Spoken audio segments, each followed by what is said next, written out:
If you have just picked up your brand new Model Y Juniper but only got the Autosteer version for it, then this video is for you. All Tesla models support 3 versions of the Autopilot: FSD, Enhanced Autopilot, and Autosteer.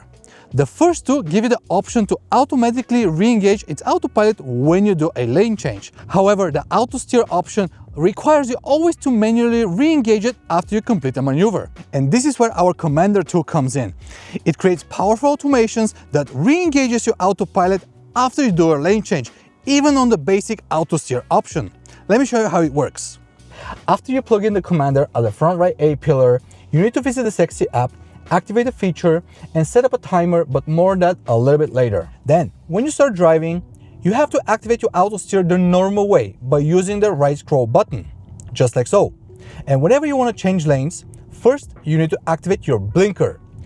Then steer to the side that you want to go to. That's going to disable your autopilot immediately. And then, when the blinker stops blinking, the timer that you initially set is going to start running, and once the timer is done, the Autosteer is going to re-engage, just like this. It's pretty simple. Now let me break it down one more time. The steps that you need to follow so your autopilot re-engage are: number 1, turn on the blinker before the Autosteer is disengaged. Number 2, you step on the accelerator at least once, no matter for how long of a period, between the time when the autopilot is disengaged until the timer runs out, the one that you set up from the Sexy app. And the third thing we're looking for is, have you stepped on the brake within that period or not? Obviously, if you step on the brake, for us, that means that you are not willing to go back on autopilot at the moment, so we're not going to re-engage it for you. However, if all the previous steps are followed, then your autopilot is going to automatically re-engage every single time. Now you might wonder why this timer is so essential. Well, this is the time period we give you to execute one of the 2 actions which tell our code if you want to get back on autopilot or not.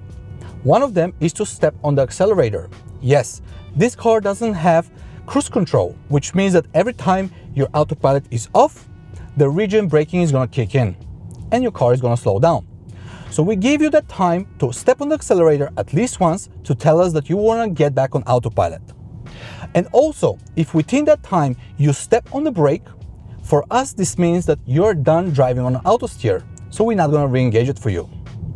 So that's why it might be a good idea to set up a longer timer in the beginning until you get used to it, just so you have some more time to react whenever you do the maneuver.